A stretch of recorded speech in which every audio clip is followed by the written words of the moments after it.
This is your home for St. Cloud State hockey, keeping you up to date on the NCHC. One-timer coming, they score! Ripped in! A bomb from Henrik! Women's WCHA. So Dana Rasmussen fires and she scores! Dana Rasmussen for the Huskies alongside The National Hockey League. Kaprizov in for a chance to win it! He scores! Kirill, the thrill is for real! Welcome to the NHL, a game winner! And everything from the state of hockey. St. Cloud Cathedral is now 42.6 seconds away from wrapping up the school's first ever title. Welcome to the Huskies Warming House Podcast Den.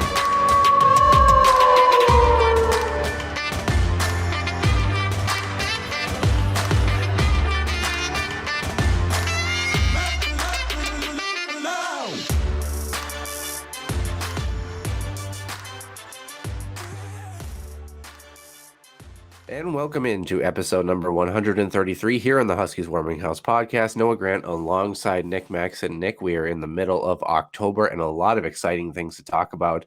Some not so exciting things too as well. We'll find that out in the Huskies Illustrated Weekly Roundup. Most of it's pretty good though. What's not so good, the Minnesota Wild faltering a little bit to start their season. We'll talk about them in the main portion of the show, as well as women's hockey, who had a very interesting game in the second night against Wisconsin. Men's hockey as well. Interesting second night for them, I suppose, as well. Actually, in Wisconsin, we'll talk about both those series in the main portion of the show as well. And then the extra ice session, Nick, we're going to revisit this for the 7,432nd time. Fighting in hockey, are we overcomplicating this? Are we undercomplicating this? How do we really quantify this? We're going to answer all of those questions and more. But first, we start, as always, with Center Ice View News and Notes and the Huskies Illustrated Weekly Roundup. Center Ice View News and Notes. Center Ice View provides you with the best coverage of St. Cloud State Huskies hockey, from game notes, recaps, photos, and more. Go to centericeview.com.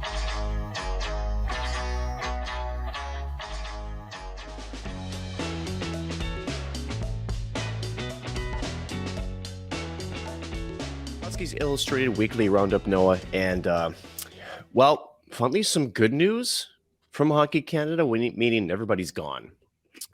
This is, I've called for this. I've called for systemic change throughout Hockey Canada's leadership. And I'm not the only one calling for it. It finally looks like it's happened. During that last week, we talked about the different major sponsors that were pulling money, as well as the different subparts, such as Hockey Quebec, Hockey Nova Scotia withholding registration fees. So it appears that finally, after some persistence, we're finally getting what we wanted. So Andrea Skinner, who was the interim board of director, has stepped down, as well as essentially the entire board of directors. Ex-Supreme Court justices do say that Hockey Canada's handling, they did release a report on the fund used to pay sexual assault claims, was also flawed, meaning they weren't very truthful. So there's obviously more that we're going to have to follow with this, but I think for the big part, this is a first step. Noah, this isn't the final step, because just because you put new people in there, if you still do these things the same way, it doesn't change anything. So you're kind of hoping that with a new leadership, a new board, that there's also systemic changes coming to Hockey Canada that can help put more trust back in that organization, which is a big part of the game up there north of the border. Yeah, and you wonder, in a weird way, you wonder if this is Hockey Canada still trying to pull something here. And when I say that, I mean it in the sense that they kept on mentioning about how, well, if our entire board steps down, what's going to happen to the organization? And you kind of wonder if this is also a part of, oh, well, you asked for it, see what happens now when we do this. Or in a sense, Andrea Skinner, of course, was testifying in the last testimony, a couple weeks ago, and now she's not part of that board of directors. Where does she fit in the process moving forward as far as the legal side of things too? So you wonder she if was there, so she'll still have to continue to testify. Right. You just, it's definitely a welcome change, but you almost wonder if there's an ulterior motive there where Hockey Canada wants to say, well, look at the chaos you've created now because you've come after us, that sort of thing. And everybody else, you and me included, would say, no, you're stepping down because you failed to do your job. And we need this change. So I think long term, like you mentioned, definitely a welcome change, but going to be interesting to see how it plays out. We're still in the very early stages of what is a very long and very complicated process, unfortunately. Speaking of complicated processes, Ian Cole, we talked about an allegation of his last week. Well, it was cleared, right?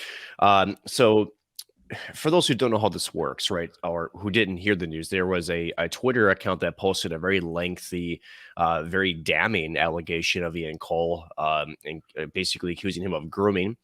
And then also having inappropriate sexual contact / relationship with this person.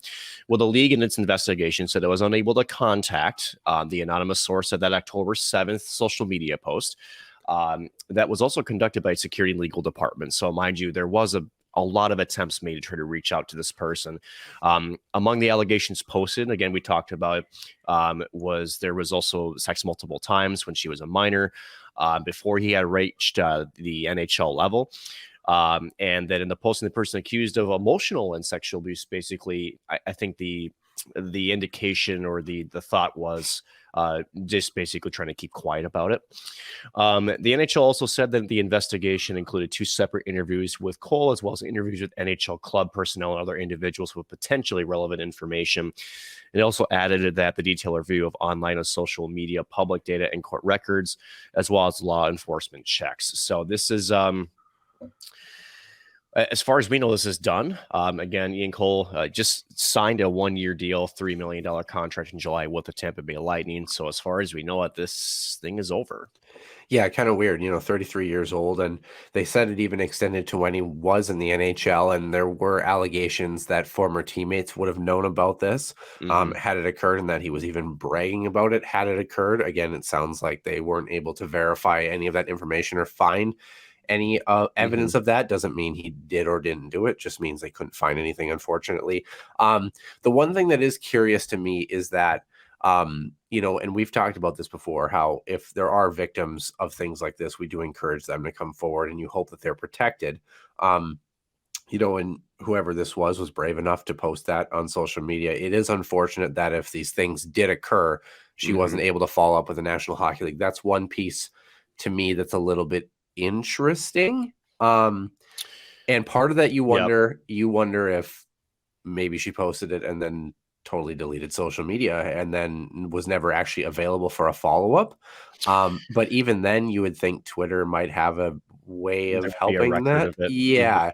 From what I understand too, was that Twitter account was only a month old. And so I know that there was conversation as well on social media about, was this an actual legitimate complaint? And at the end of it, we just don't know, right? Is it certainly possible that this was a false statement? Sure.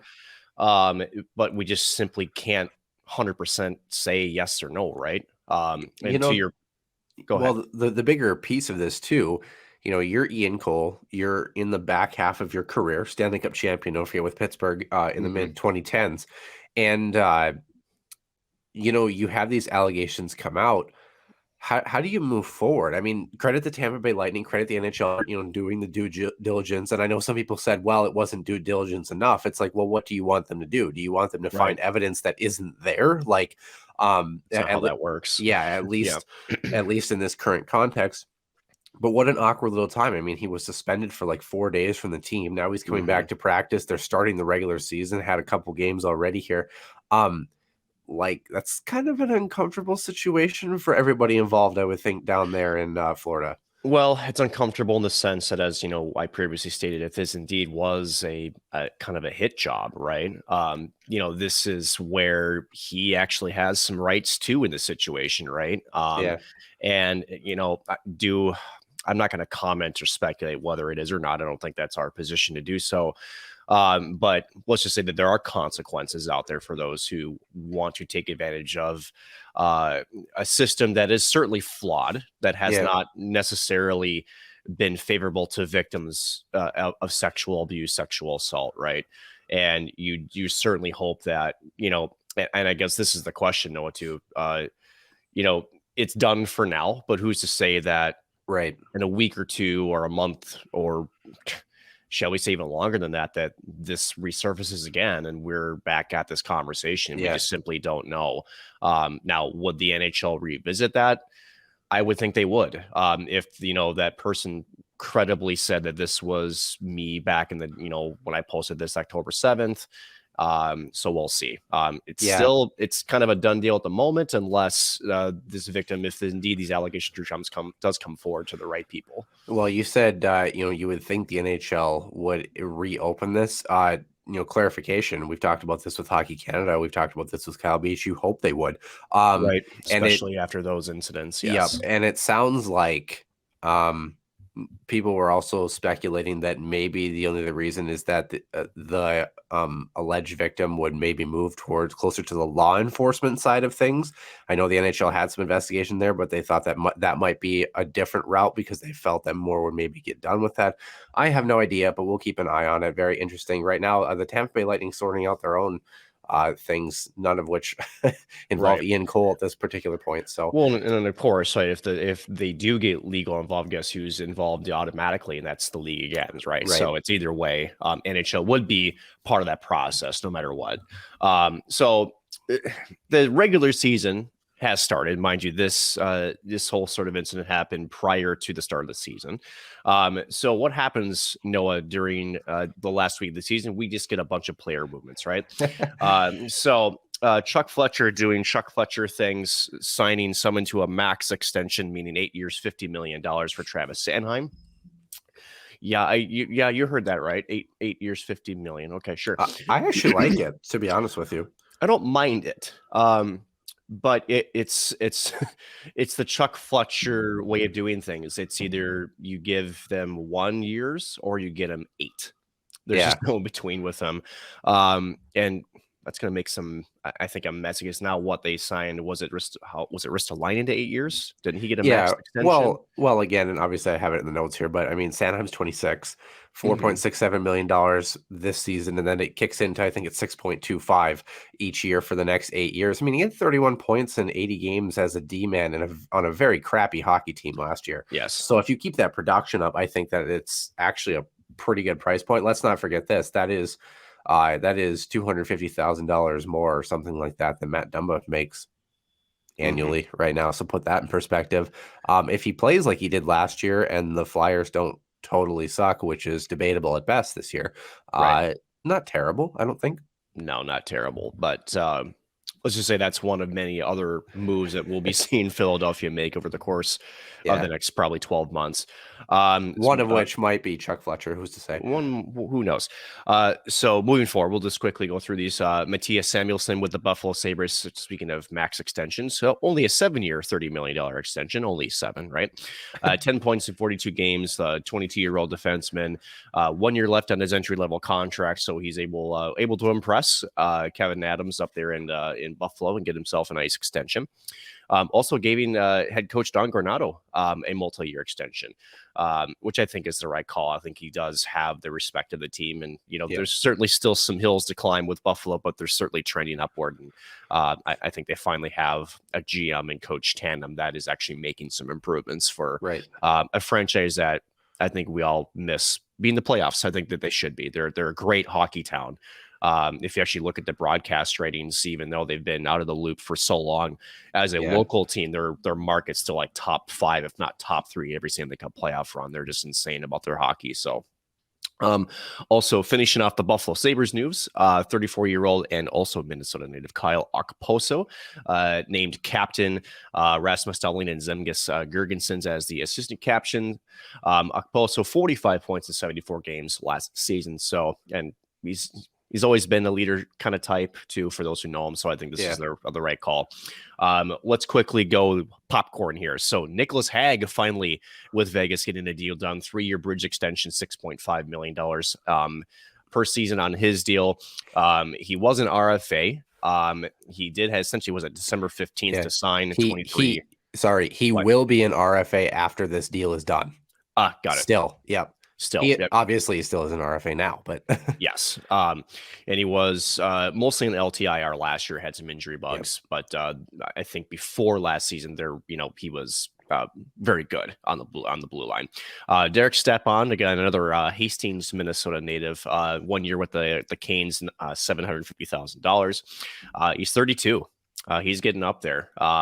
Was able to win this up of a PTO. 19 points in 58 games played last season. So, there's that. Isn't it weird to see some of these players that have really not declined, but just, Derek Stepan 5 years ago was a big name in the NHL.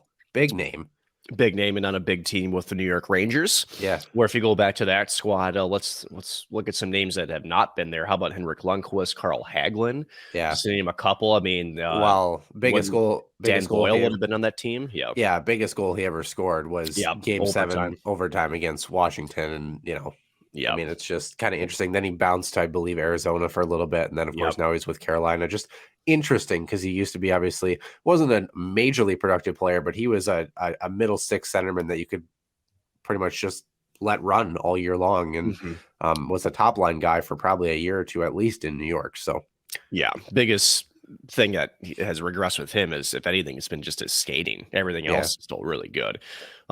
Saw him with the Beauty League multiple times. He still looked just fine, but great congratulations to him earning that contract, right? And then one of the surprises, not getting an extension from his home team, meaning the Anaheim Ducks. We're talking Sonny Milano, who was able to get a 1-year deal with the Washington Capitals. Again, league minimum $750,000. He's 26. He's older than I thought he was. 34 points in 66 games. Again, the big thing with Sonny, just the consistency factor. The biggest and most, highlight reel goal we've probably seen in the NHL in, dare I say, 5-6 years with him and Zegras up there in Buffalo. Maybe 20. Just unbelievable type play. Good to see him at least get a chance with the team. And then just a side note, because we talked about it before, the number 1 overall pick, Slavkovsky from Montreal, does make the opening night roster when, let's just say there was some message sending being done by the general management there for Montreal. He kind of started a little bit slow, especially in the preseason. Said they needed more from him, and shall we say he responded? Yeah, it certainly did. In fact, I wonder. I want to see if they, if he has any points here. Of course, 2004 product, like you mentioned, 6'3", 238, just crazy. He's a big boy. 3 games for him so far. Doesn't have a point. He's -1 at the time of recording. So, it's an adjustment, right? Yeah, some growing pains. They have 9 games essentially to play him before they could send him, somewhere else too. So something to keep an eye on as well. Sonny Milano, I like that. Low risk, high reward for the Capitals. Pretty much a half a point per game player last year. So pretty good season for him regardless. The only trade to note, a very quick one here. Dmitry Samarikov is headed to St. Louis for Klim Kostin, who's going to Edmonton. Samarikov was a 3rd-round pick in 2017, only has played 1 NHL game as a defenseman. And then Kostin, probably the better pickup, a 1st-rounder in 2017, had 9 points in 40 games played in the National Hockey League. Professional tryout offers and waivers. Anton Stralman, the veteran of 36 years of age, 1 year, $1 million in his 16th NHL season, will join the Boston Bruins. Had 23 points in 74 games with Arizona last year, so we'll see how he's able to adjust with some depth. Derek Brassard returning to the Senators on a 1-year, $750,000 deal, made camp out of his professional tryout offer. He's 35, had 19 points in 46 games split with Philadelphia and Edmonton last season. Zach Aston Reese, guy that you had mentioned, you liked this one. The Leafs liked it too. 1 year, $840,000, 66 points over 230 NHL games. He's 28 years of age, also a little bit older than I realized. I always kind of have this idea that he's Captain Clutch. The points in the games played, I don't think jumps out at people, but if you really watch his time with Pittsburgh, he was a playoff performer, very clutch in those situations. So he could be, dare I say, that Leafs key to get out of the 1st round. We'll see, but probably not because I said it out loud. But, do the Leafs, if there is a key for that, I don't know. It's been hidden away for some time. Arizona adds Juuso Valimaki on the back end and goaltender Conor Ingram from Nashville on waivers. I like this from Arizona. This is exactly what you do when you're a low budget team and you're looking for some quick pickups. 16 points in 82 games over 3 seasons for Valimaki. He's basically your prototypical defensive defenseman. First pass, eat pucks, basically. And then Conor Ingram, of course, was big on the Canada World Junior stage for a while there a couple years ago, and NHL stage. Huge in keeping Nashville from getting blown their doors out in 4 games in the Stanley Cup playoffs last year. Well, they still kind of did, but they still did. Yeah. But, I mean, he had a hell of an effort in those 4 games. Good young goalie, and as you mentioned, for a low budget team. How about a low budget team taking advantage of more than 60% of the teams that are cap strapped? Yeah. Conor Ingram, again, that Nashville wanted him there. This is the risk, right, of the waiver wire is, you have to make certain decisions. And when players have to go through the waiver wire, this is what can happen. You can lose good young talent like Conor Ingram. And he'll likely, like you mentioned, he'll be the backup in Arizona when there really wasn't a clear backup for the Coyotes entering this season. Yeah, so, they've got him and 2 other guys that are definitely going to compete for that spot. One thing's for sure, he'll love the facilities, I'm sure. Well, speaking of, which actually looks really good, a sold out crowd there for ASU's game. That was actually really cool to see. Yeah, ASU will actually be part of our main show too. A couple of games to look forward to as we move through. 3 injuries here of note already to start off the NHL regular season. Mike Matheson, defenseman in Montreal, 8 weeks he'll be missing with an abdominal strain. That's tough for them. Matt Murray in Toronto, keep an eye on this one. 4 weeks with an adductor injury. For those who don't know what an adductor is David Ayers still under contract? Yeah.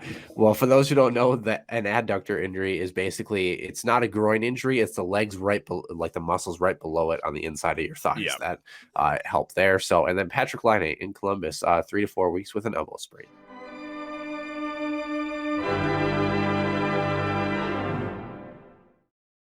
And welcome into episode number 133. Nick Maxon joining myself, Noah Grant. Nick, it's a pleasure to have you in on the show as always.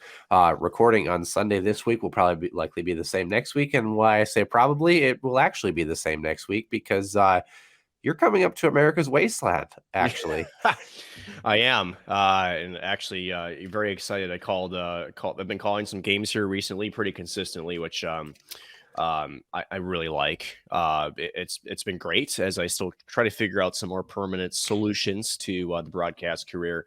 I suppose, Noah, is now the time to say what the hell I'm doing. Yeah, why not? Yeah, why not? Go ahead. I'm ready. Yeah. Oh, I'll let you have the honors. Oh, what am I saying? What part am I saying? Are we talking about our this weekend?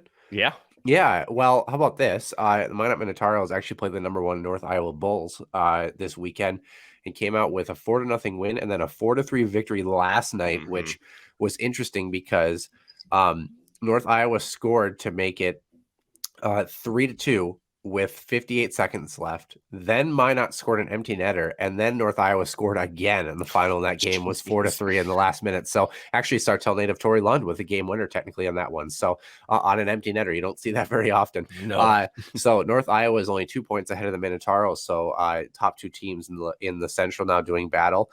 And it's crazy. Actually, between first place and fifth place, they're only separated by 5 points. So, and you get 2 points for a win. So it's probably the most tightly contested division in the Null.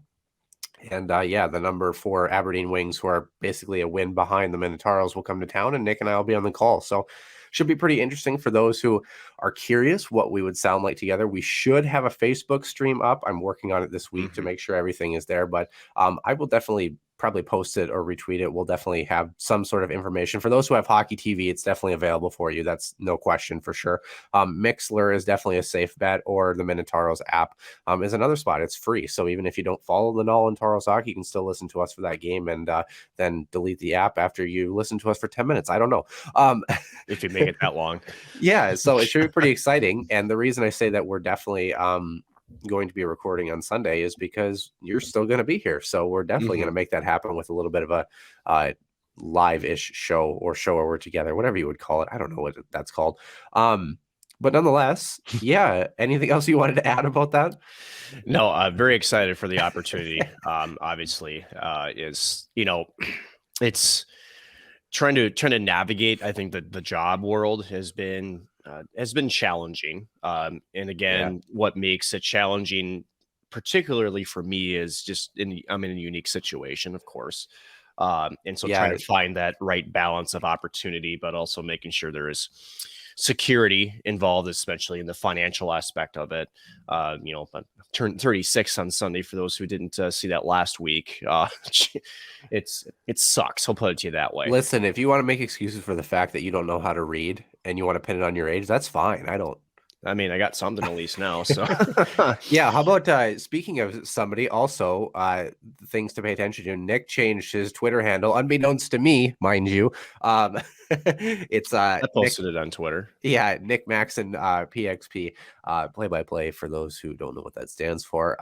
And now Noah has to do some editing on the websites and such, but it's fine. With that being said, editing as we go into some non-conference games, a couple of conference games, a handful as we anticipate next week. We'll start with men's hockey. Yes. Again, we're kind of flushing out the order of how this is going to go. I did break the NCAA non-NCHC games down by conference. Basically, it will become much clearer once we get out of this non-conference brouhaha that's going on. So it's still kind of a cluster a little bit, unfortunately, but trying to make sense of it as best as we can. In the Big Ten, three notable matchups this past weekend. Michigan beat BU 9-2. Down. Yeah. Jeez. Yeah, so 9-2. Game 2 is actually today at 4:00, so we won't have the result for that one. Same with Notre Dame. Their game is also at the same time. They did have a 3-1 victory versus Northern Michigan, so that's one to definitely keep an eye on. Northern Michigan, of course, had a kind of a rocky start to the season, but I think as a program as a whole, with, of course, former Gopher Grant Patonley up there, I think they're definitely making strides and have for the last couple of years. Then Ohio State, they did win 1-0 in the shootout on Friday, but then lost 6-1 to Connecticut yesterday. Oh boy. You do wonder, is Connecticut just that decent, or did Ohio State just struggle that bad, or a combination of the two? But that's well, if you're Gopher football fans, I think you know the answer to that. But this is really interesting too, because you think about how tightly contested the second night was against Ohio State for Wisconsin, and then you look at the St. Cloud series that they just had against Wisconsin. Things get really interesting really quickly. Yes. CCHA 2.0. The only notable one here, the U.S. under-18 team on Friday did beat St. Thomas 5-2 in that victory. It's actually been pretty par to the scores that have been posted across. They played, I believe, Michigan Tech, Notre Dame, a couple teams like that. So that national development team is good this year. Yeah, really good. So I would say for St. Thomas fans, on paper maybe doesn't look great, but also know it's an exhibition game, and also know that team is fucking good. Yeah. But just leave it at that. Yeah. Big Ten and Hockey East matching up. Michigan State, a split 4-3 loss, and then 3-2 win versus UMass Lowell. And then Atlantic Hockey. This one is key for a couple of reasons, I think. AIC, the sweep, 6-3 and 5-2 versus Niagara. Now, let's not forget Niagara, 2 4-3 victories against Omaha last week. Yes. That do count for the pairwise. So that'll definitely boost AIC, beating a team like Niagara, who, of course, hurts Omaha too. So yeah, certainly. And Niagara is now in the middle of the pack of that too. The other games of note, the Independents, Lindenwood matching up 7-6 victory in an absolute shootout. Burner. Yeah, and then a 5-3 loss versus Air Force. That game that Lindenwood won, they scored 4 straight to come back in that hockey game and win that. Unreal. Game. It's awesome. Yeah. This Lindenwood team is decent, Nick. They actually are very decent. Yeah. Contrary to maybe some, St. Thomas, and this is not a slight on them, because their biggest issue was scoring goals. Now, granted, you can have a conversation about, your opponents, but you still have to go out there and make it happen. Air Force isn't a slouch. They certainly aren't maybe top 20-ish yet. But again, for a first year team to be able to put some numbers up, and granted, they gave the Gophers a run in game number 2, right? So they're for a first year team, they're not that half bad.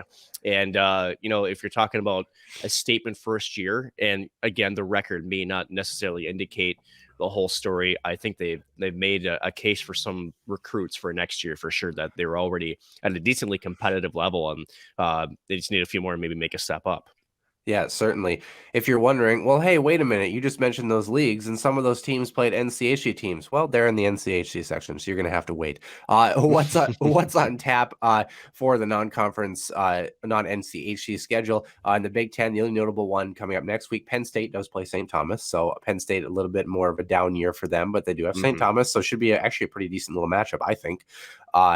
CCHA, Bemidji State was off this weekend. They're back in action against Michigan Tech, who is kind of a middle of the pack team there as well. So keep an eye on that one. Hockey East, Connecticut versus BU. The reason I mentioned that BU, of course, has Michigan again today. Yep. And then Connecticut, well, I guess we're going to kind of get a feeler maybe for how good this Connecticut team might be, interestingly enough. Yes, we will.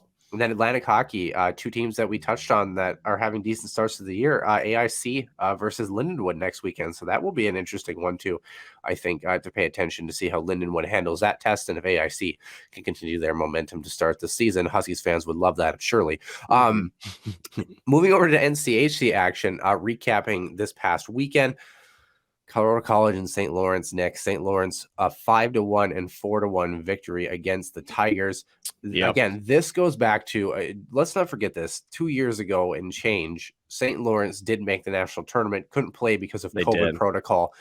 The question is St. Lawrence actually decent this year, or did Colorado College drop an egg? From what it seems like, on Twitter, at least. It seems like CC didn't play the way that they were looking for. It's been a long time since they've been to St. Lawrence. In fact, I don't even remember if they have been. If it was long ago, like decades ago. So they did take the team trip out there, of course, on the road, had some team bonding stuff. You wonder if they maybe weren't quite ready to go. Especially being on the road. But this could be tough for a CC team that, again, we're really high on. And, the one thing you can look at it is from what we've seen previously to this, obviously we'll have to wait for next weekend to really get us a gauge. But to me, I'm going to call it just an early bump. It's an early bump on the road. Again, going out to St. Lawrence to travel. Like you said, you kind of wonder if it just was one of those weekends where you just couldn't get things going. Yeah, hurts to drop them both. You would have liked at least a split. So with Chris Mayotte, he'll review tape. He'll break it down, and I'm sure they'll be ready for their next week's matchup. I'm not too concerned. We'll discuss why one weekend maybe not so bad, but maybe for other teams, trends early could be slightly concerning. I'm not sure if I'm that concerned with him just yet. Yeah, not really. Although, again, Denver at UMass this past weekend. UMass coming away with the sweep, 4-2 and 3-0. Again, we talked about Denver versus North Dakota, who we thought was going to sit atop the NCHC. North Dakota had their own little struggles this weekend well too. But this Denver team, I don't know if that's surprising. I think UMass is going to be all right this year. They are. I am more surprised they got blanked in night number 2. That's very uncharacteristic of DU in general. In fact, I wonder the last time, unless they got blanked in the NCHC playoffs last year, the last time that they have been. They did get blanked because that was Duluth. Oh, yeah. Duh. Yeah. Yeah.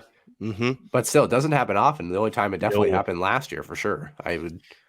Yeah. And to be fair, in that game, Denver, let's just say that game was a throwaway game for them. It was a throwaway game, and you could see the way they were playing that their eyes were on a different prize and not necessarily the one in St. Paul. We'll put it that way. Yeah, definitely interesting. Also, that's an interesting point that we've talked about a little bit is, and obviously we had, of course, one of the best games we've ever seen a couple of years ago back in 2019, Duluth versus St. Cloud, obviously, in the Frozen Face-Off Championship. The question is this, though. And obviously the purpose of the tournament is so like a team, like let's say last year if Miami would have went on a run and been able to push their way into that game, it would have given them an auto bid potentially. I mean, how do you approach that as a team who knows they're going to make the tournament? It's almost like you're trying to basically not get hurt. Yeah. And honestly, it's when you're in Denver's position, right, and you have aspirations for a national, title contender, which they did, right? They will never, and this is the part that people have to understand. You're never going to hear this from the team or the coach. They're gonna play face, right? They're gonna say, "Oh, we just didn't play our game." But if you actually look closely, right, and I was talking with some other folks in the press box, Denver never really had the same forecheck. You could tell that defensively they weren't, shall we say, hard on the walls. It was very much like chip the puck out off the glass and out. It was the way to say it without saying it, that this game means nothing to us. And we really are just trying to avoid injury. Yeah. The real games matter next week. It kind of reminds me of that scene in The Incredibles, which, mind you, is still one of the best movies ever made. But at the end, when Dash is running and his parents are like, keep it close, go for second, and like, it's just interesting the way that works out. But, a little caveat there, as you look forward to the NCHC tournament, although I think the NCHC is much like the Central Division and the NHL this season. It's going to be hotly contested all the way through. So, next team on the docket, Omaha, looking for some vindication here. Got a little bit of it this past weekend. Lake Superior State, they were up at LSSU. They did get the 3-1 victory on Friday, and then a 4-4 overtime tie. No shootout there on Saturday. So, all right for the Mavs. Again, this is a team that I think is just really struggling for any sort of traction. They've got the warm weather slicks out in the North Dakota, Minnesota winters right now, I think. Yes, they do. And again, it's still early. That's the thing. And there's a lot of when we previewed Omaha, right? One of the biggest concerns we had, it was up front, their offense. Well, they scored 7 goals this weekend. So now it's going to be more so do those young forwards. Again, they're a younger group. How will they defensively, especially in their own zone? I think that's going to be probably the biggest thing we'll have to keep an eye on, is how do they keep the puck out of their net? If there was, again, that early indication. Yeah. Have to keep an eye on it. Yeah. Western Michigan, traveling to Bowling Green. Made no mistake on this one. 4-1 victory for them, and 8-2 victory on Saturday. There's it was actually a Thursday Friday matchup this week, so that's where it was. At one point, Western Michigan had actually scored more goals than the Duluth Bulldogs had shots in their hockey game on Friday night. So keep that in mind. And Duluth was at the end of period number 2. North Dakota, Quinnipiac, UND, a 6-5 shootout victory for them on that opening night. Quinnipiac back from 3 down to boot on Friday as well. And Quinnipiac 6-2 victory for them on Saturday. So a bit of a swing there. We've seen this between North Dakota and Quinnipiac in years past, where Quinnipiac really gives them a run for their money. They really do. Again, feel free to touch on Western Michigan. I feel like that one was pretty cut and dry. But North Dakota, this was their first real test, I would say, this year. Par for the course-ish. That Saturday night score isn't the best, but no. But I think you talk about a response, right? Because that's one thing with Barry, with Brad Barry, is especially the young group, when you're down 3, you're able to battle back and at least get that tie. Technically, that was huge, right? So there's some teaching moments there for sure. That going into the shootout, winning there, fine, it's technically a tie. But again, defensively, now with no Jake Sanderson, they still have a good D-core, but still it's not the same as we've seen in years past, and you kind of wonder too, especially on the second night of these weekend series, you'll see teams make some adjustments, maybe try to attack their D-core a little bit differently. And as you mentioned, Quinnipiac has always been a good, even test for North Dakota over the years, and this one was really no different. Yeah, certainly. Great game plan by Barry Trotz, as one would say. Second to last, let's talk about veteran coaches of the game here. Minnesota State Mankato versus Duluth. First night, the Mavericks absolutely dominated. Pummeled them. Cannot stress that enough. Shots at one point were 26-3 in the middle of that hockey game. 6-0 victory for the Mavs on Friday, and then eking out a 2-1 victory, I believe, in Duluth on Saturday night, last night. So shouldn't they have been both in Mankato? Maybe they. I feel like it was a home and home. I could be wrong. Let me look. I think it was in Mankato for both nights. But there's no surprise. Let me pull it up right here since we have it. It was in Mankato. You are right. Sorry. It'd be a really tough home and home. Yeah. Yeah, but I mean, it wouldn't be totally unsurprising. It wouldn't be. But no surprise, by the way, that the Bulldogs were able to respond at least a little bit on Saturday. They are kind of riddled with injuries a little bit, especially They early. are. And Steves, their good freshman, was out. Yeah. Those, I think that hurts. Some of their big contributors offensively were hurt, and then still it's still a team that is still trying to find themselves a little bit. Again, this is a little bit different makeup for Scott Sandlin than we've seen in years past, and also I think Mankato was out there to prove itself a little bit too. Yeah. I think it was kind of a perfect storm for both teams this past weekend. Yeah, have to keep an eye on that one. Obviously, we'll preview their matchup against a team that St. Cloud was familiar with. St. Cloud playing Wisconsin this past weekend, 5-1 victory in night number 1, 2-1. Pretty interesting little finish there last night. Yes. For the Huskies. Let's kind of recap this a little bit. Certainly, I thought in night number 1, St. Cloud was able to pull away in period number 2. 3 straight. Yep. A couple of really timely goals. Second night made things a little bit more interesting, and I talked about it on NCAA. I thought at least one night Wisconsin was going to have themselves a bit of a night and give the Huskies a bit of a scare. A couple of guys that really stood out, obviously Adam Ingram and his play there. Yeah. I thought Grant Ashawn is someone who obviously he scored on Friday, but I think is someone who kind of flew under our radar a little bit, at least to start the season. And then as a couple of games have gone along, has really kind of earned his spot, at least for now. The 2 transfers, I think, are the 2 that really stand out. Yes. Yeah, Dylan Anhorn again and Grant Cruikshank, man. And again, we talked about how much we needed Grant Cruikshank to return to his former self in the NCHC. I hope we're starting to see the budding of that. And then Dylan Anhorn, man, is he the most underrated pickup that Brett Larson's had in the transfer portal? I might have both, honestly, with Cruikshank and Anhorn. Yeah, and I tweeted that, and that carries more weight than me just saying it because obviously he had a really nice goal the other night. But I say that because don't forget guys that he's brought in before. Of course, Seamus Donahue coming in, Jared Cockrell, who was absolutely integral for that fourth line in that championship run a couple of years ago. But I think with Dylan Anhorn, nobody really expected this, or maybe you just didn't really have a gauge on how good, Union would have been comparatively, but boy, he's looked really good. We said this in the preview, and I told you how St. Cloud, in my belief, was looking for more offense from the blue line. You can't replace Nick Perbix, but he was a different style of offense from the blue line. I think Dylan Anhorn's a little bit more of a scoring threat. Perbix was definitely more of a playmaker, good setup guy. Could be involved in the rush, and again, it's a little like more of a Jack Ashawn, maybe old Jimmy Scholler. He's got a little bit more of that scoring touch to his game, right? And then a couple of decent players there, by the way. Yeah, very good. A couple of decent players. And again, with the transfer portal, part of it is, we didn't really have a gauge in Anhorn, but again, with anytime you bring in a missing piece to the puzzle, it's how well does it fit, right? And I use that same analogy in talking about Grant Cruikshank, which is, everybody kind of lauded him on his last season. I said, you know what? I just don't think the fit was there for him. And now coming back into St. Cloud, which had their eyes on him also before he went to the Gophers, it just seems to be a seamless fit into the style and the systems that he's in.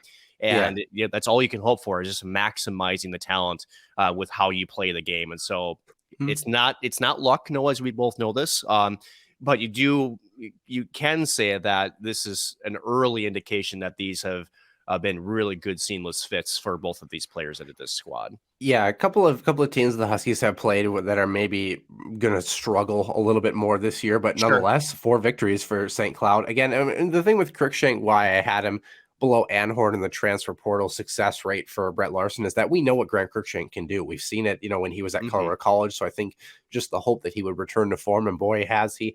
Another thing that's been impressive for St. Cloud, their play on special teams, especially on the penalty kill, their ability to create opportunities, create shorthanded chances. That's been mighty impressive to me, at least through the first 4 games. Obviously, productive spots in situations around the front of the net, grease pan goals, redirect plays, second and third chance opportunities. Another player that I thought looked really good this weekend, Zach Okabe. Once again, couple of really hard plays towards the net. Was unable to be rewarded heavily for it, but thought had a pretty good weekend overall. That's the big thing. He's generating those chances. Sometimes you don't get the scoreboard whether it's a goal or an assist, but you do generate that chance just by, again, the way he plays. Again, we called him a buzzsaw. We mean that. And sometimes as a buzzsaws, you do a lot of the work, but you don't really get any of the recognition. And for Okabe, he kind of got that a little bit this last weekend. But I guess here on the podcast, he gets more than his fair recognition from us, because we get it.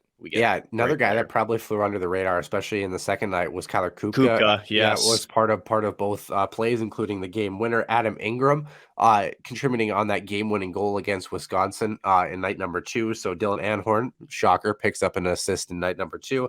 Vietti Metnin and Grant Cruikshank, the others with points in that game. Moving backwards on the calendar, we're going to go to Friday's contest here, a little bit more wide open as far as scoring was concerned.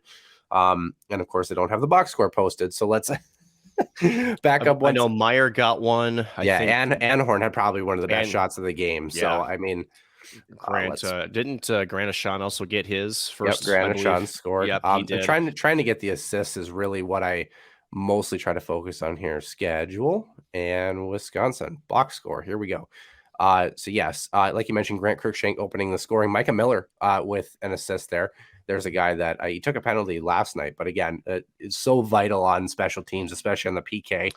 He's probably the most underrated college hockey forward out there. He's so fast, man. In terms of his hockey IQ is there. I think the only thing that hurts him is he just hasn't had the shall I say, the eye jumping production that maybe a lot of people, casual fans, look for. But he does a lot of things, the small things. He does a lot of those so well. And eventually, I mean, he was in some camp this last off season. I forget where. So he did get a look with some NHL squads.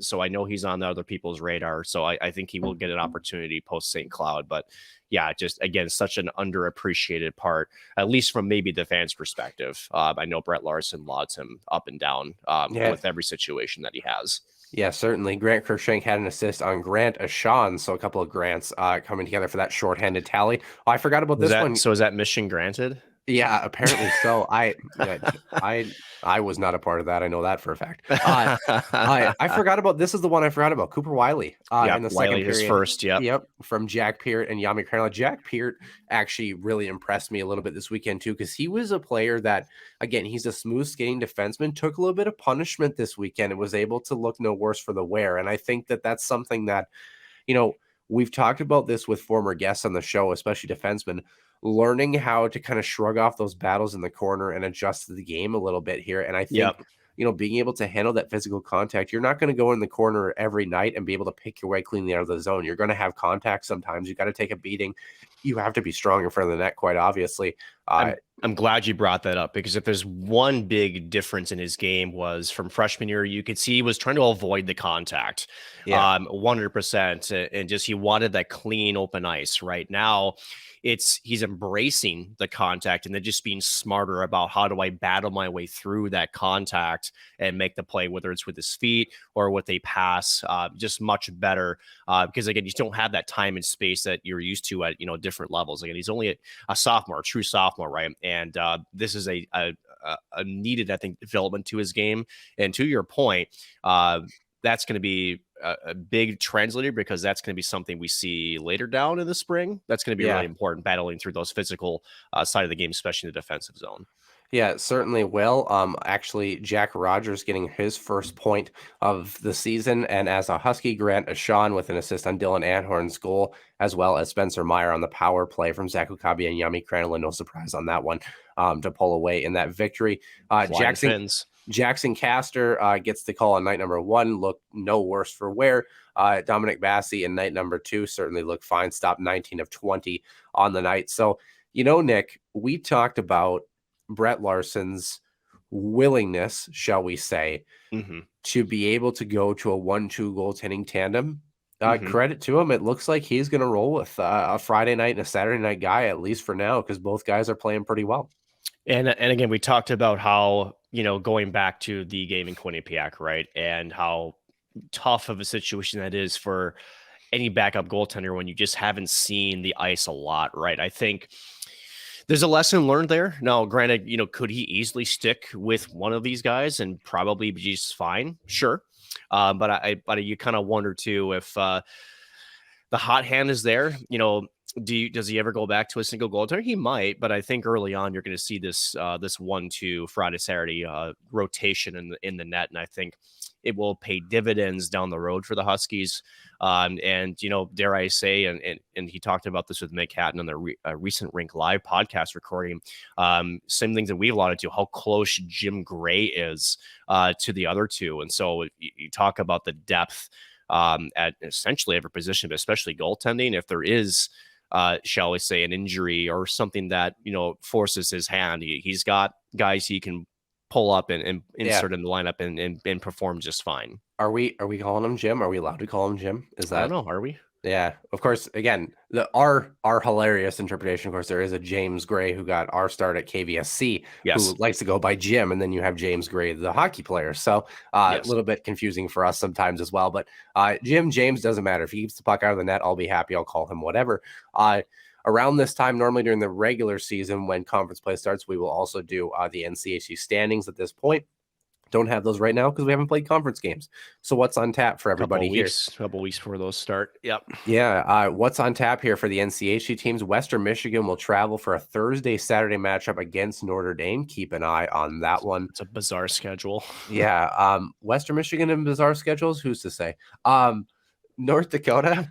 They've got some team. I don't know, in St. Paul, Minneapolis area. The Minnesota. You heard of them? Who? Yeah. I don't know. Apparently they're playing each other. Apparently they're rivals or something. I don't know. That one is at 3M Arena in Mariucci. Miami will travel to Canisius. Miami, curious to see how they handle Canisius. And really, they have gotten off to a pretty decent start this year. They have. Providence will visit Denver next weekend. Denver really could use a bounce back weekend, I think. This will be a bounce back weekend for them for sure. You would think. Crazier things have happened. The NCHC did not have a great run this past week. Wisconsin will travel to Duluth. Both games are in Duluth, verified and checked on that one. Colorado College will travel actually down to Arizona State and play in that building. So that'll be a good test for them. Yeah, another test on the road. Alaska Fairbanks will travel Friday, Sunday to Omaha. Very weird schedule again. And then St. Cloud State will travel to Mankato to face the Mavs. So, Nick, this is actually, I believe that's at home. I think I lied. I think that's at home, right? For St. Cloud? Yeah, because they played in Mankato last year. So I think it's at home this year. I believe it is at home. Let me double check. Yes, at home. Yeah, I was saying they're the only one that I have flipped because St. Cloud is listed differently on my sheet. Let's preview that very quickly here, Nick. St. Cloud State, you look at Mankato, the comparison to Duluth. What are your keys to St. Cloud to come out with a victory? What do you expect from Mankato? You got to be ready to do physical battle. That's just it. I think the Mavs got their wake-up call early. They have definitely responded. And then just ask Duluth, right, what they can do when Mankato has got a lead, right? That's where they like to play from for St. Cloud. I think just simple hockey, right? I think you just kind of have to work the puck below the goal line. I think you do have to wear down their defensive core, which is easier said than done. They've got some really good guys in the backstand, Livingstone, Akito Hiroshi. They got some guys who can really move and really be physical and up presence in front of the net. They do have some young goaltending that you can maybe test a little bit. So again, in the user speed, I think that's going to be the key. And then just make sure structurally you're limiting Mankato's chances, which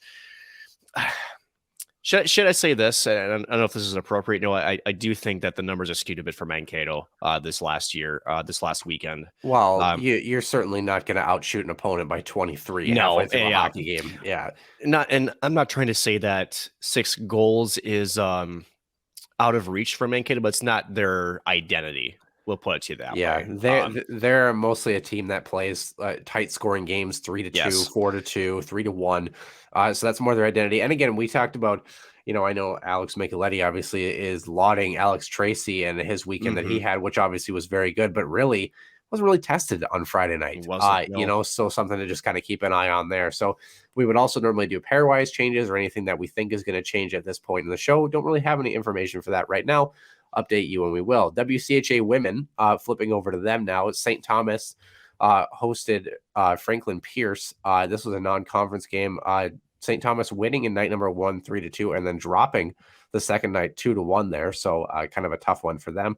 Minnesota, home and home versus Mankato.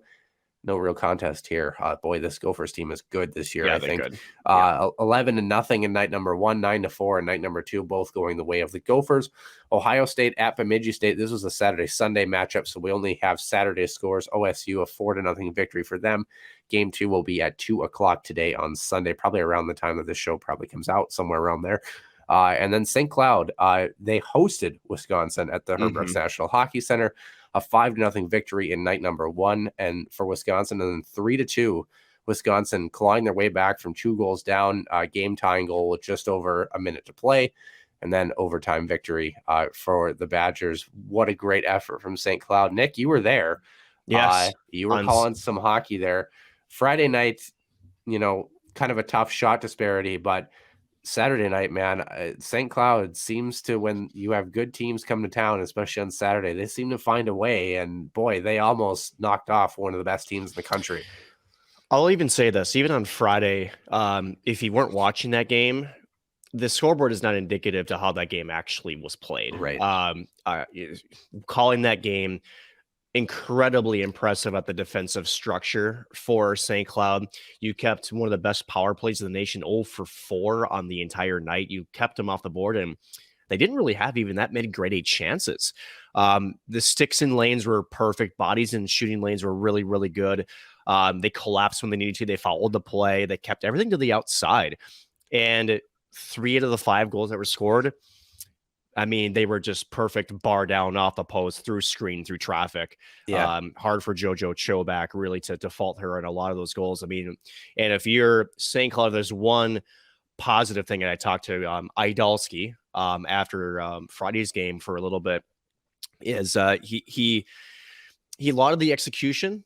He still said that there could be some improvements, but he was doing some line shuffling too throughout Friday. He really did feel like he could with the last change at home, that he was trying to. I know he was double shifting Taylor Lynn, moving up Mackenzie Bourgerie a couple different times, as well as Emma Gentry. He was pairing her up a little bit, times being double shifted with, I believe, Yanina Newland and who am I missing on that line? Taylor Lind, yes. So he was pulling out some mega tricks. Now, is it still disappointing though, the score? Yes. But at the end of the day, I mean, Huskies were gassed at the end of this game.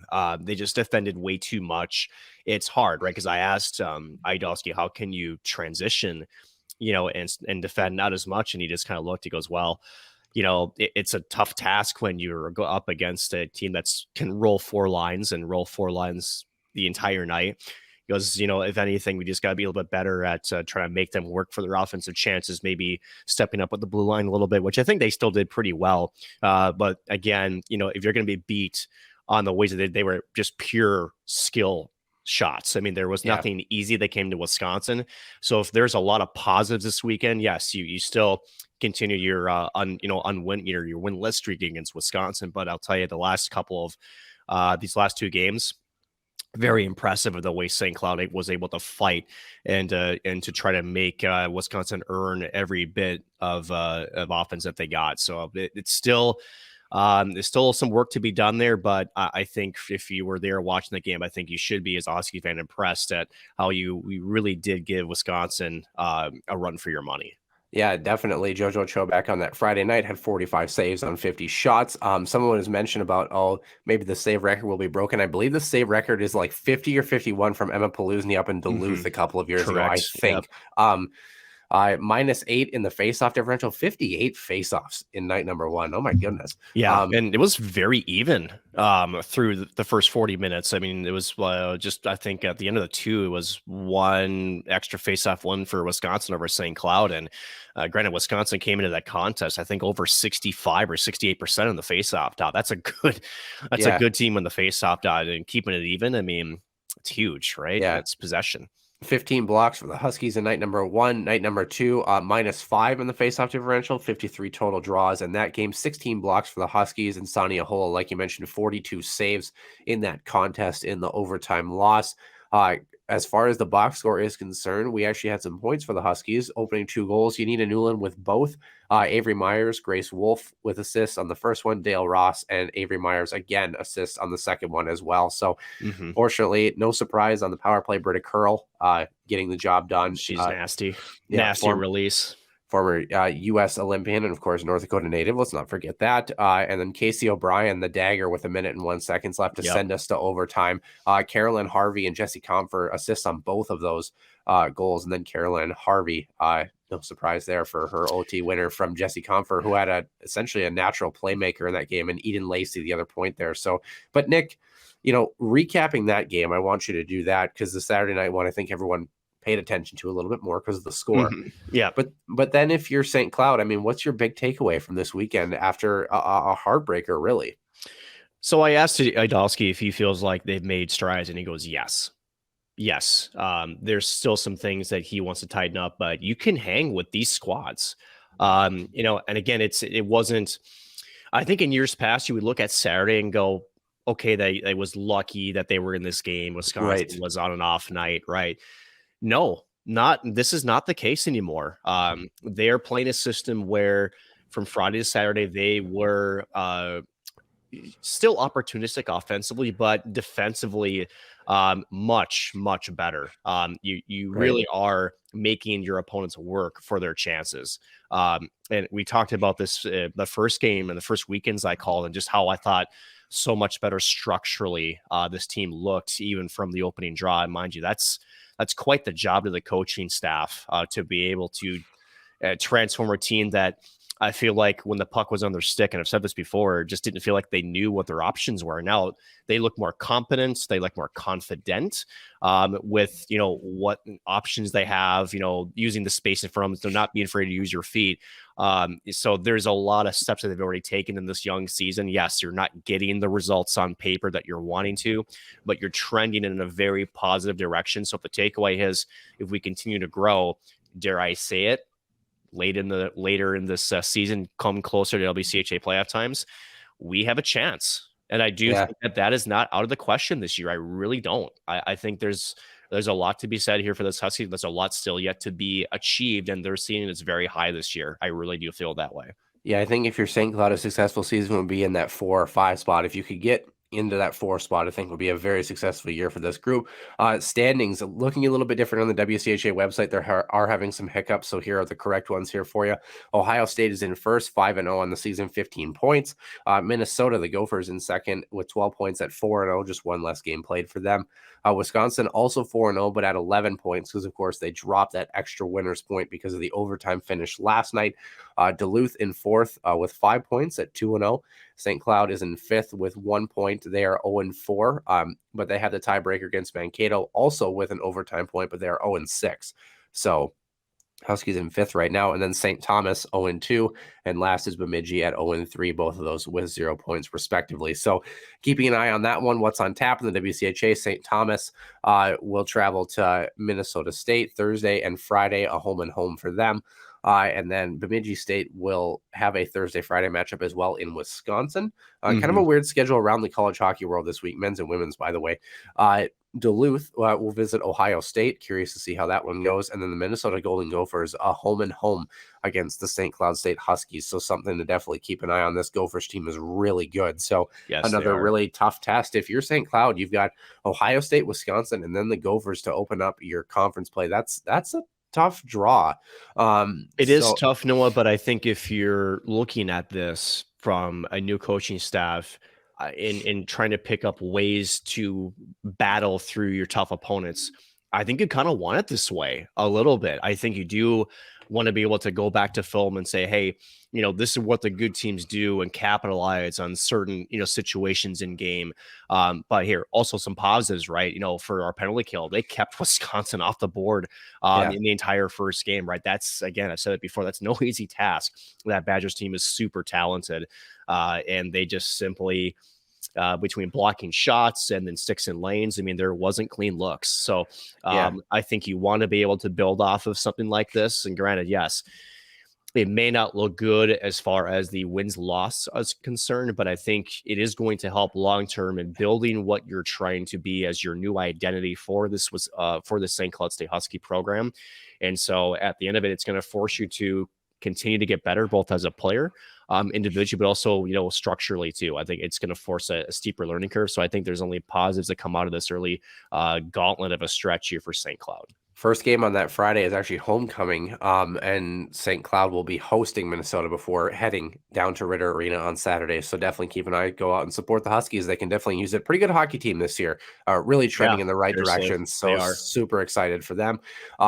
Our goal really moving forward is to keep the college hockey and Minnesota Wild stuff to under the 1 hour mark. Again, it's a lot trying to encompass all of college hockey. I think we're going to have less signings and information in the weekly roundup, so it's going to help kind of condense that a little bit. So we're going to try to go as quick as we can. Our last main topic in the main part of the show, Minnesota Wild.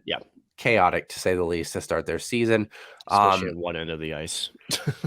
Allowing 14 goals in the first two games.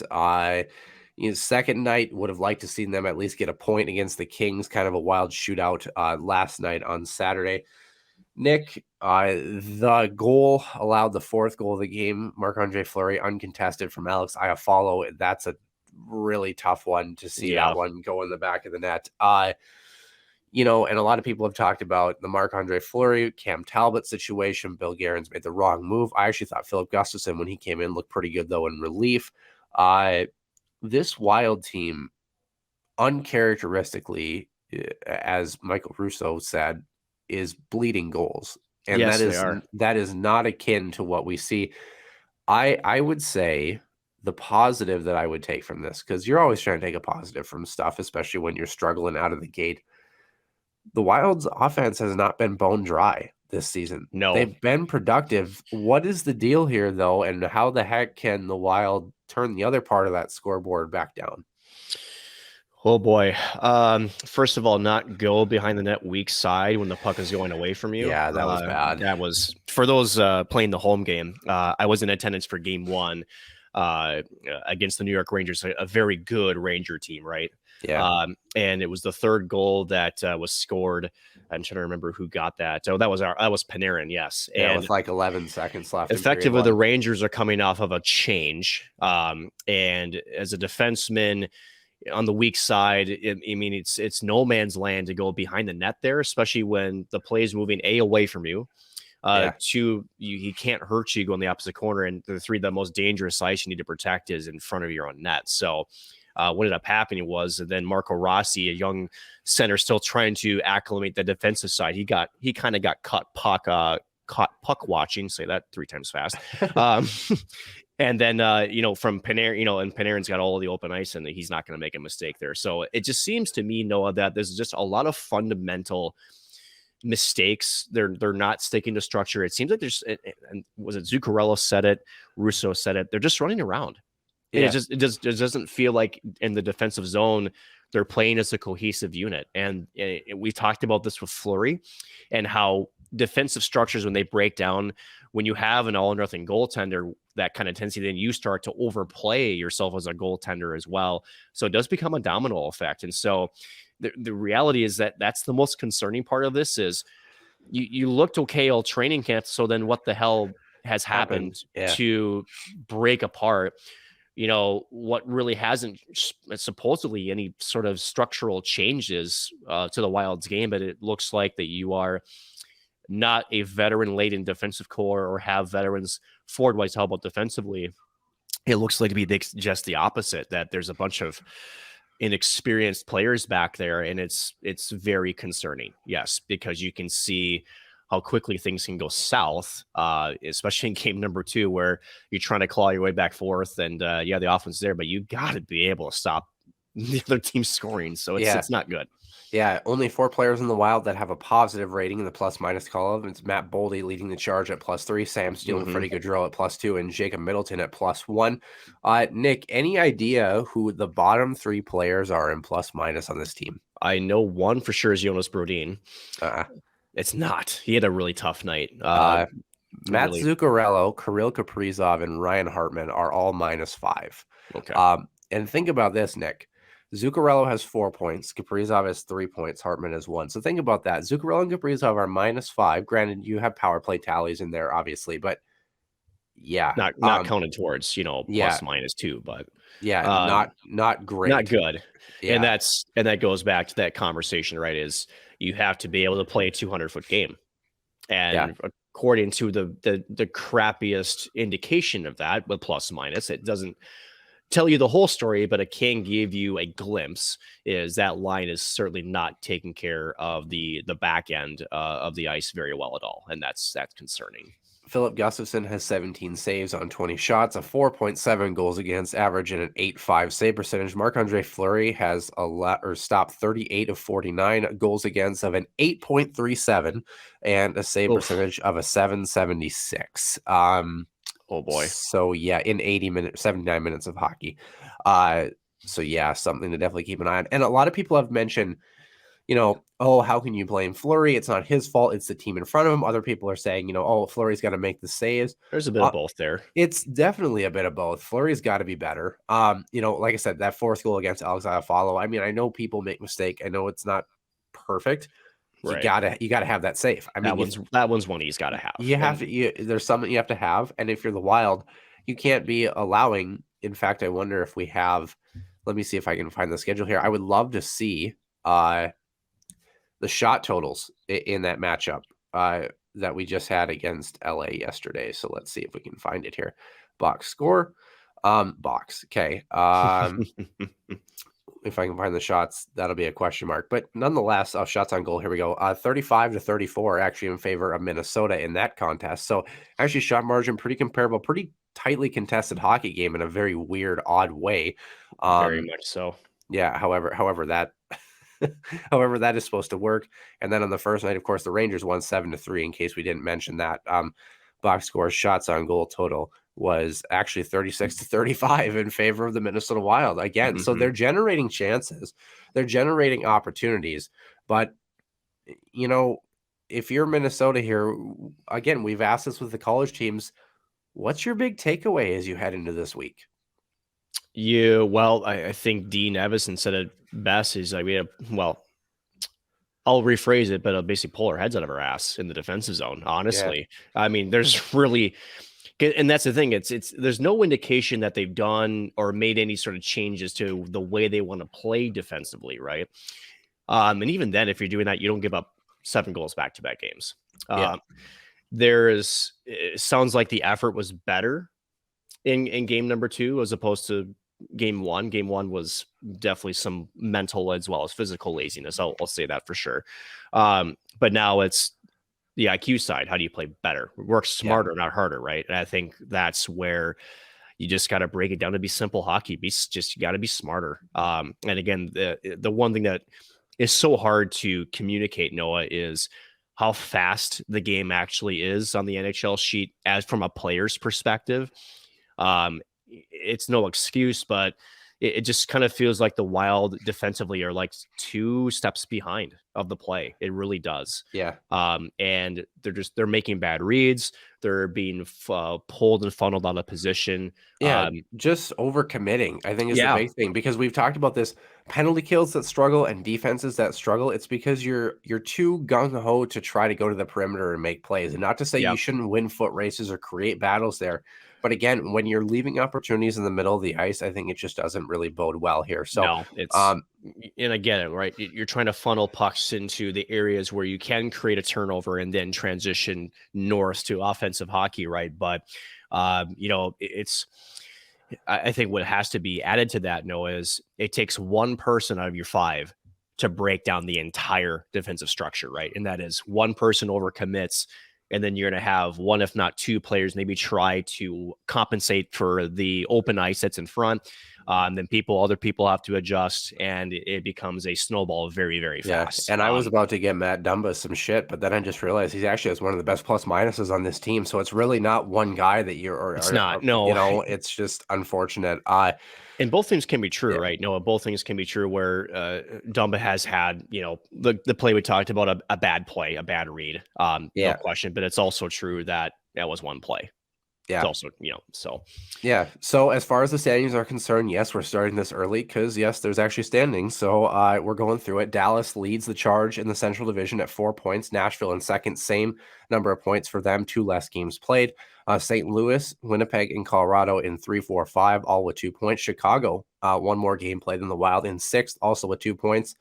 Minnesota in 7th, only beating Arizona because of goal differential, -5 and -7 respectively. So the Wild really looking for a rebound as we head into the upcoming week here. Who do they have? Monday, they've got Colorado at home. Thursday at home versus Vancouver. And then Saturday, they travel to Boston to start, I believe, a 4-game road swing there. So to wrap up the main portion of the show here, Nick, Minnesota Wild, what do they got to do this week to right the ship here?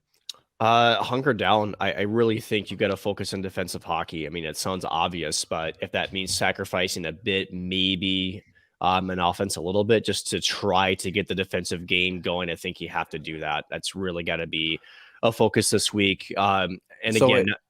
Sorry, if you're the Minnesota Wild, I guess having a little bit of fun with Golden Light here, from 1 Golden Light to 10 Golden Lights on that scale, how much concern do you have for this team right now? How many Golden Lights are you putting down here? 8. Okay. Yeah, it's concerning because, again, we've talked about this before, right? It's sometimes you lose a game, but you're playing the right way, and it's like you just didn't get the bounces.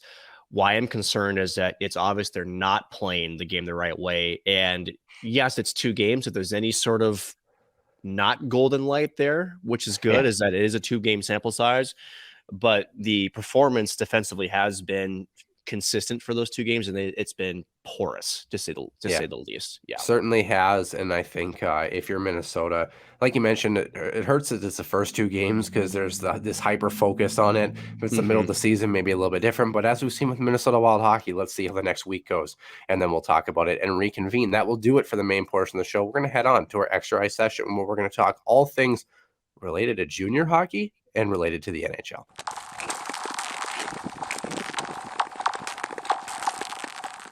And welcome into the Extra Ice Session, episode 1 triple here. The triple threat -1 here, Nick Maxon and myself, Noah Grant. Yeah, I don't know what I'm talking about. Apparently other people think that too as well. Well, let's talk about this here, Nick. Somehow, I got tagged by Spit and Chicklets last week, and somehow I literally recorded and posted a video for a Null game that I wasn't even a part of, between the Bismarck Bobcats and the St. Cloud Norsemen that kind of went viral here. Really, essentially, for those who haven't gotten to see it, it is pinned on my Twitter page at SCSU Hockey 91. Basically, essentially, Jake Hazu for St. Cloud coming up to Adam Petola and cross-checking him in the side of the head, starting an absolute right off the face-off. Yeah, yes. Donnybrook down there at the VFW Center in Bismarck. And that's not really what we're here to talk about. That was my one little moment of fame, and it didn't last very long. But with that being said, part 7043 about fighting in the Null versus the NHL. Now, for those who don't know, in that league, you can actually fight, but the penalty is pretty extensive. It's a 15-minute penalty. So you get the 5-minute major, and then you get the 10-minute misconduct. And half the time, guys are sent to the locker room anyway after fights. And then, if you have more than one, generally you're probably gone at that point. So the real discussion that we're having is, how do we really quantify fighting in junior hockey versus the National Hockey League? Because they're 2 separate things. And completely separate things. Right. Yes. And we've talked about fighting in the game of hockey. Now, I think as far as the Null is concerned, never been a fan of fights unless something absolutely outrageous happens. Nick, that game against the VFW at the VFW Center was what I would define as outrageous. That is a moment where if I'm a player, it's hard to not have a similar reaction. And let's start with this. We talk about premeditation. Yes. And we talk about, the intent to go in with a fight, or is the fight the product of the actions on the ice? How did you see this situation unfolding from when you watched the video? I think we'll start with this, right? And I think we need to preface this because I know this has divided our listener base quite a bit, right? Yeah. Are we advocating for fighting? No. I think what we are trying to explain is the why this is happening, and it is a tricky puzzle to explain. But I think that's the important part, is that we're not saying that we approve or we encourage it. Actually, I think we're both the same age that we don't. especially, right? I don't know a single hockey player that wakes up, especially in today's age, that wakes up and goes, God, I really hope I fight somebody today. Right. People like the hockey players don't think like that. We No. don't think, gosh, I would love to fight somebody. It's just right. It's but I think there is some deeply rooted things in the game of hockey that comes out more in the NHL level. We'll get to that later. Right. But there's a premeditated, so to set the scene, right? You mentioned it's a face-off, and the defenseman for the Norseman goes right into the forward. So he doesn't even make a play for the puck, right? I think that's the important part that has to be said is it wasn't like there was a hockey play being involved. It wasn't like, it was incidental contact. And you look at the video, I mean, he's got about 3 or 4 full starts. He's chomping at the bit. He is. This is coming off a media timeout, by the way. So yes. So he goes in, he lays not one, not two, but multiple cross checks. And this is where when you have a player, if I'm on the ice and I'm with Bismarck and I'm seeing my guy getting beat the hell out of on the ice, you're going to try to step up and defend, right? Well, here's what happens, right? Is that, St. Cloud says, oh no, you're not going to go in and take my guy. And then all of a sudden we've got people squaring up one-on-one, and this is where you get your Donnybrook, right? So it is the heinous cross checks that spark the fight, because you have one side or one player that's trying to do whatever the hell he thinks he's accomplishing with the cheap shots, illegal shots. Let's make sure we make that clear. And then you have players that are trying to keep those two separate from one side, others trying to go in and help and separate them on the other side. Yeah. And then what you get is, and I don't know if we touch on this enough, Noah, is that you have a specific age of young men that shall we say, the compete level and the is high. We'll put it that way. And the emotions are high, right? Yeah. It becomes a cauldron of things to escalate quickly. So the question I think that we're trying to answer from a fan's perspective is, why does this continually happen? The answer isn't that fights happen. It's what premeditates the fight. Right. And that's the difference. Right? And you mentioned that, Nick. Think about it this way. If Nick and I are going out to the bar, let's say, we're hanging out. Let's say Nick comes to mine out here. We're hanging out in the bar after the game, and some Aberdeen fan comes up and hits Nick over the head with a beer bottle. Out of random. Yeah. Am I going to stand there and go, oh, well, that was interesting? Or am I going to probably jump in and try to make sure that Nick's going to be okay? Now, Nick can probably handle himself, so I know maybe I'll just leave you there. But no, in all actuality, you're going to step into that situation. It's no different in the game of hockey. Now, let's compare that to Nick and I are at the bar again. Some guy comes up and bumps into Nick and says, hey, man, get out of my way. Well, I'm probably not going to walk over there and start beating the crap out of that guy. We're probably just going to walk away from the situation. That is the difference. And that's exactly what we're trying to explain, is that, there are some actions that it's like, okay, yeah, maybe you tie up, you grab each other and just kind of like calm everything down. And then there's things that go so far over the line that it's like, whoa, hold on here. The officials are not going to be able to police this enough to where it's going to calm down. It's like you're kind of trying to, it's almost a form of protection. You're almost trying to defend yourself in some senses. And that's where I went back to the point. Hockey players are not inclined to come in and just start beating the piss out of each other. They are doing it because they're concerned that something has happened that has disrupted the game so much that they feel something bad is really going to happen if we don't stop it and nip it in the bud right now. And that's what kind of results out of that. And I really just, even at the NHL level, you look at guys, and normally Donnybrooks don't happen in the NHL. It's usually not to the point where it's, especially not in today's game. And people say, oh, fighting is in the game of hockey, blah, blah, whatever. Fights don't happen as much as you think they do. No, they don't. And on top of that, when you look at a fight, watch the other players around a fight, especially in the NHL. Let's say Marcus Folino is squaring up against Ryan Reeves, right? Right. Game one for those, playing the home game. Yeah. Where are the other 4 guys on each lineup? They're actually standing next to each other and, kind of having a conversation about it. Yep. And I think this is the perfect time right now, Noah, to really put the wedge in the difference between the NHL and the null. And so this is a perfect setup. The null coaches, players, there is no rhyme or reason, nor is it a thing that you're starting to fight to start a fight. Exactly. That's not what's happening. It's not 1984. No. And this is where the difference is, right? I think there are some people who look and are miscalculating that this is a WWE. Someone ring the dinner bell and say, okay, just go out and do it because reasons. There's no reason for it, right? The game of hockey has evolved quite rapidly in front of our eyes over the past 15 years, right? And that's where in the beginning of this segment, we said there's still some rooted, shall we say, fights where, shall we say, there's a little bit of, there's a purpose to it, but it's not to beat the crap, right? So let's take the Ryan Reeves and Marcus Folino example. Marcus Folino is in no way going to be in the same weight class in a boxing ring as Ryan Reeves is. Let's put it that way. Marcus Folino thought that if I go and tussle with a much bigger man than me, it might spark an effort to get us back in the game. Now, again, let's make sure we rephrase a couple of things. Do we approve this?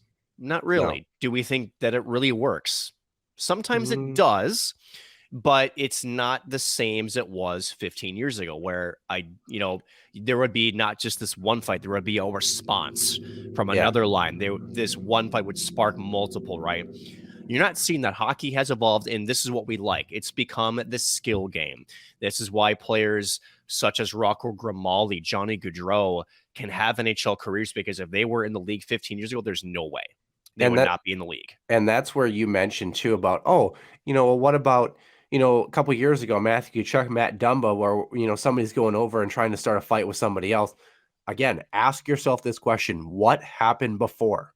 Yeah. Because even these, quote, premeditated fights are often the result of something that happened that was so over the line that either the officials missed or your teammate had a detrimental effect against them because of that play. And we get it. We get that not everybody is going to say, fighting is great in the game of hockey. There are times that we watch fights and we're like, what the hell was the point of that? Why did that happen? Even more often than not, that's exactly the reaction. I would say in 19 out of 20 times. Yep. And even when we're playing the game, it's like, let's not forget this. And for those who haven't gotten a chance to watch the documentary Ice Guardians, would highly recommend, because they detail this very well. But the very first ever organized hockey game ended in a fight, a full out line brawl.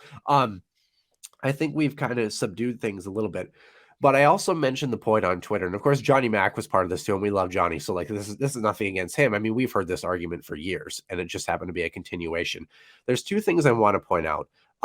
Number one, the argument is often brought up that, well, fighting causes injury, fighting causes these concussions, fighting causes all this whatever. You don't say.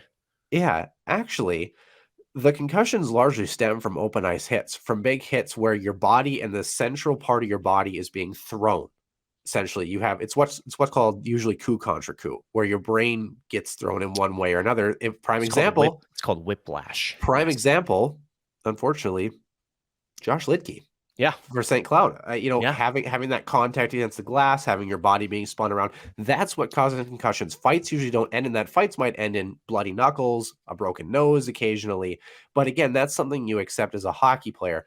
And as a hockey player, that's a collision sport regardless in a sense. Yeah. And of course, at the National Hockey League level, your face is largely unprotected in a lot of senses. And we've talked about this too, Nick, and I'm not offended by this, and I know you're not offended by this because we hear it all the time, but there's a fair amount of people on social media who say, who we often mention, former players, us included, would say, until you've been in the ring, until you've been in the batter's box, until you've been on the ice, you don't really know how it feels. You don't know how the emotional plane of a game feels. And the counter argument is that, that's so weak. I'm watching the game. How could you tell me what I would know? I'm watching the game. And my argument is this: if you have a doctor who's been practicing medicine for 25 years come and tell you medical advice, doesn't mean he's 100% right, but he probably has a pretty good gauge of how a hospital works and what he's talking about. And I would say it's the exact same in anything we do in life. I wouldn't tell a plumber how to do his job if I'm an electrician, right? And that's not to say that I can't be accurate. But Nick, is there an argument here as a former player? Again, we've talked about it's like some statistic, it's like 90 to 95% of former players, especially at the NHL level, want fighting still in the game. Why is that? Is there some merit to being a player and feeling this emotional plane that others haven't gotten to experience, or is it all bogus?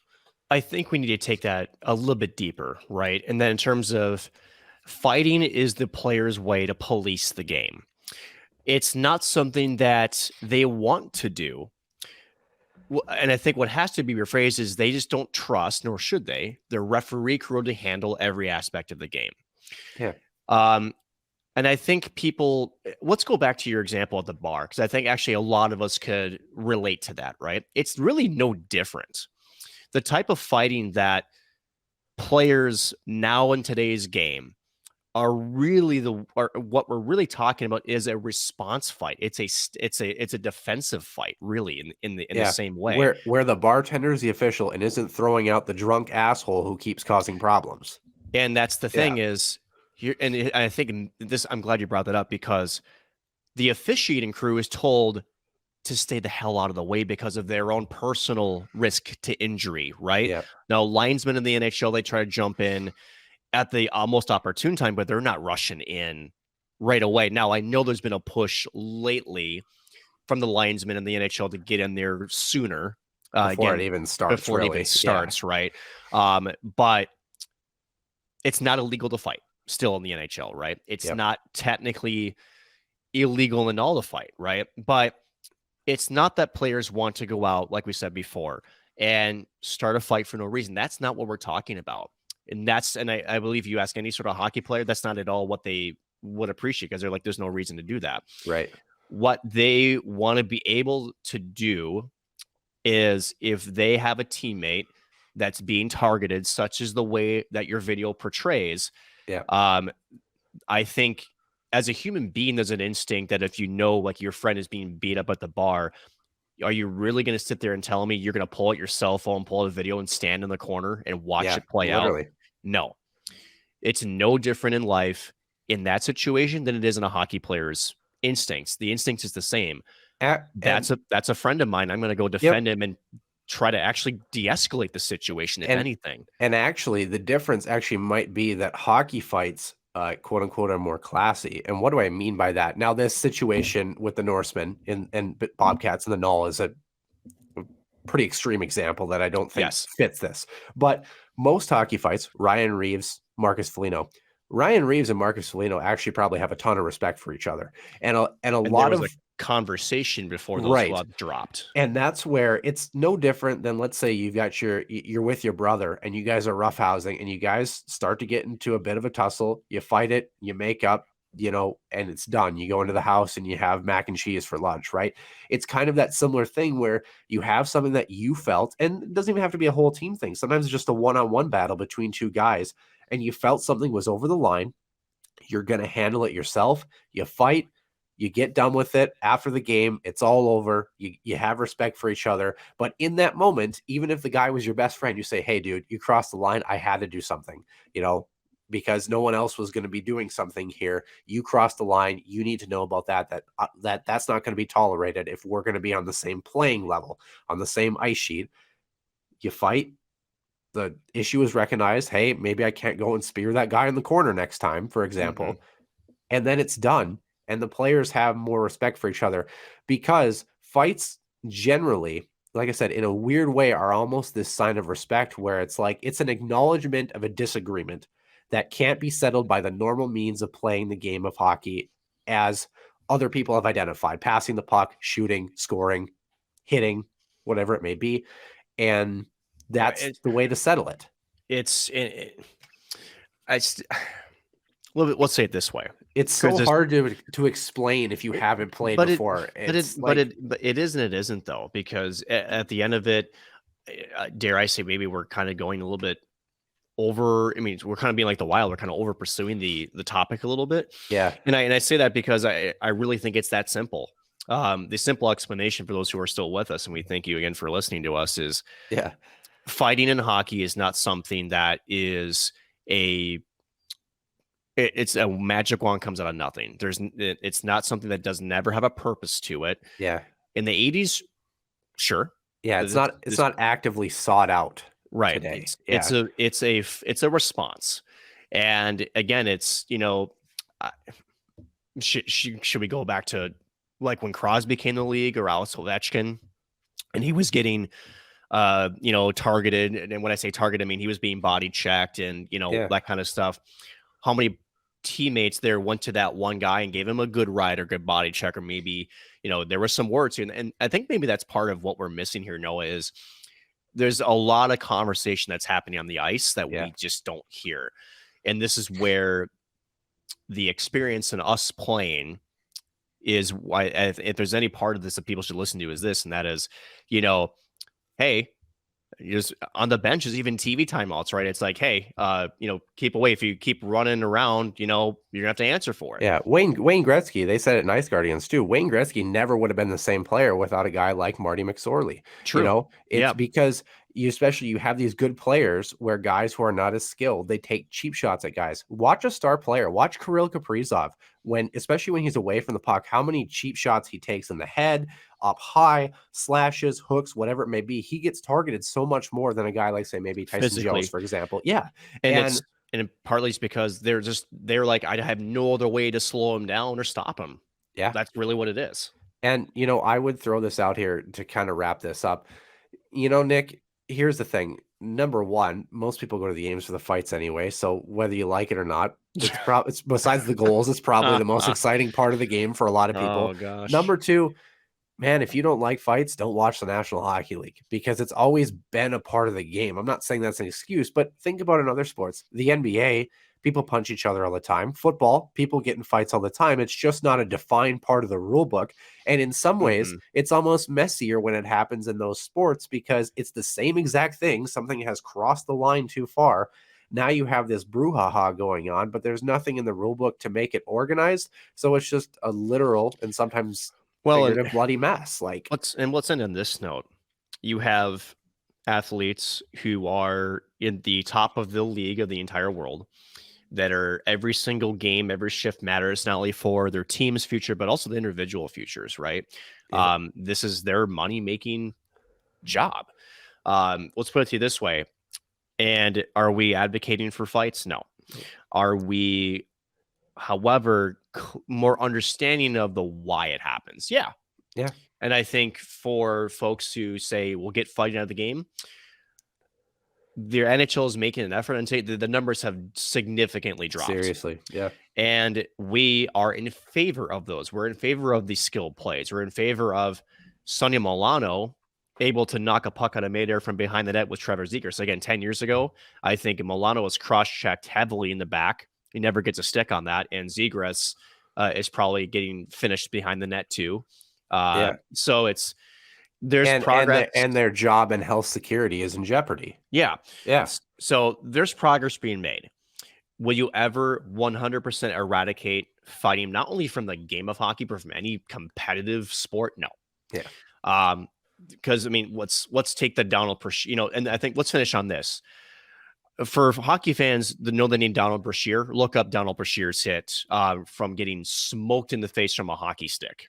Yeah, literally from Marty McSorley. Yeah. Literally, you talk about the cheapest NHL shot that I can think of off the top of my head. Literally, was baseball batted, and ended his career. That or Todd Bertuzzi. Yeah, Steve Moore. Yeah. Are you? Things like that are going to continue to happen. For Wild fans, how about was it Duncan Keith on Charlie Coyle, the one-handed turnaround stick to the face? Yep. Broke his nose. Yep. So fights are going to happen, but they're not happening the way that you think. They're in responses to stuff like this, especially at the junior level and below. The National Hockey League is one thing. I would say below the NHL, AHL, and probably the ECHL and whatever professional leagues are in Europe, would not advocate for it. Even in the NOL, I think it's unnecessary. And it's still penalties, right? But I also think, let's say fighting is not allowed in the NOL at all. if that event happened between the Norsemen and Bobcats the exact same way, the difference is guys are ejected, result is the exact same. Guaranteed. Guaranteed. Because that event was so over the line that you have a physiological need to defend yourself almost. Yes. It's human instinct. So anyway. It is. But speaking of human instinct, what do we have on tap here for our show? Like we mentioned, Sunday recording coming up next week as well. Men's hockey this weekend will face the Mankato Mavericks, and then Minnesota will be home and home versus the women's hockey team, the Minnesota Wild. 3 games on the docket: Monday versus Colorado, Thursday versus Vancouver, and Saturday in Boston against the Bruins there for their first road swing of the season. For Nick Maxon, I'm Noah Grant, and we will see you soon in the den.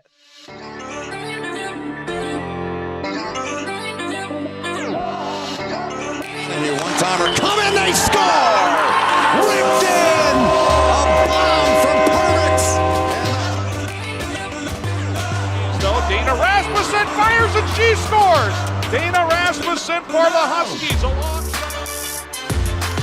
Dwayne Kaprizov in for a chance to win it! He scores! Kirill the Thrill is for real! Welcome to the NHL! Cathedral is now 42.6 seconds away from wrapping up the school's first ever title.